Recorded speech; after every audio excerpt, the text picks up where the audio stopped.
ये रही लड़की की तस्वीर। सोना नाम है, जैसा नाम वैसा रूप।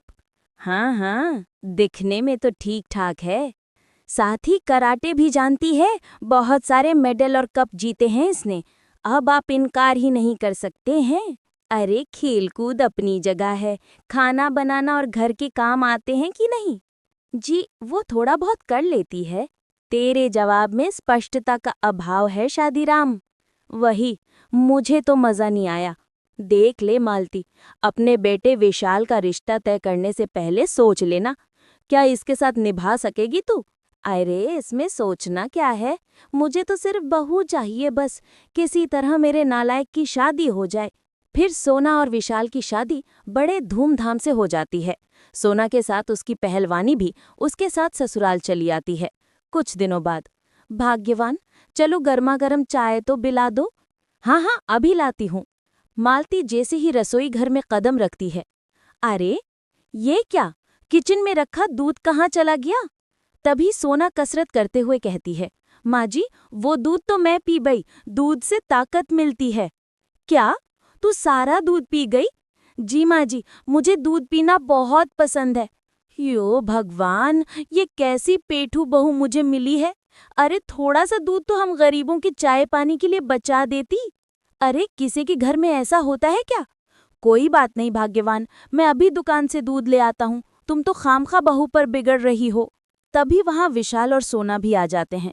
क्या हुआ माँ, किस बात पर इतना शोर मचा रही हो? आ गया जोरू का गुलाम, आजा, तेरी ही कमी थी।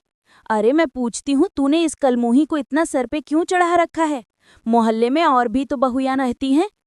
बेचारी, सब अपने काम से काम रखती हैं। हे भगवान, सोचा था घर में बहू के रूप में लक्ष्मी आएगी, लेकिन ये तो 7 जन्मों की भूखी चुड़ाल निकली। फिर विशाल और उसके पिताजी किसी तरह मालती को समझा बुझाकर शांत करते हैं, लेकिन सोना पर अपनी सास की बातों का कोई असर नहीं होता।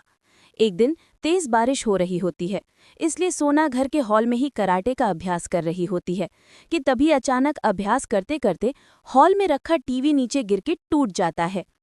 अरे तेरा सत्यानाश हो, तेरे हाथ परेशान नहीं रह सकते क्या? गलती हो गई माँ जी, तू तो हमें बर्बाद करने की कसम खा के ही यहाँ आई है। माँ जी, मैं तो बस कराटे के प्रैक्टिस कर रही थी। अरे आग लगे तेरे कराटे को, मेरा इतना महंगा टीवी तोड़ दिया तूने। तेरे दहेज में नहीं आया था ये टीवी, मैंने खरीदा था। फिर क्या था, देखते ही देखते मालती देवी सारा घर सिर पर उठा लेती है और सोना को खूब फटकार लगाती है। कुछ दिनों बाद दोनों सास बहू शॉपिंग करने बाजार जाती हैं। दोनों खरीदारी कर रही होती हैं कि तभी चोर चोर की आवाज़ उन्हें सुनाई देती है और वहां अफरा तफरी मच जाती है। अरे बाप रे, ये तो बब्बन चोर है, बड़ा खतरनाक है ये। सुनते ही सोना बिना परवाह के बब्बन चोर को पकड़ने के लिए उसका रास्ता रोक के खड़ी हो जाती है। अरे बहू पागल हो गई है क्या? ए छोगरी, हट जा मेरे रास्ते से। तू नहीं जानती मैं बहुत खतरनाक आदमी हूँ, क्यों बेकार में अपनी मौत को दावत दे रही है? देखो चोरी का सामान सीधी तरह से लौटा दूं, वरना मैं तुम्हें नहीं छोड़ूंगी। अब मेरे इतने बुरे दिन आ गए कि एक मामूली सी छोकरी मुझे धमकी दे रही है, मुझे बब्बन को। बब्बन सोना को डराने के लिए एक बड़ा सा चाकू दिखाता है। अच्छा, एक तो चोरी, ऊपर से सीना जोरी। लातों के भूत बातों से नहीं मानते।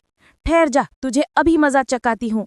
सोना बब्बन पर झपट पड़ जाती है और देखते ही देखते उसे अपने कराटे के सारे पैतरों का स्वाद चखा देती है। आय आय बग्यारे, बस भी करो, गलती हो गया, मुझे माफ कर दो। आय आय। तभी वहां पुलिस आ जाती है। शाबाश बहन जी, आपने इसे सबक सिखाकर हमारी बहुत मदद की है। अरे बहू, तूने तो आज सच में कमाल कर दिया। मैं तो कहती हूँ तेरी तरह देश के हर माता पिता को अपनी अपनी बेटी को कराटे सिखाने ही चाहिए।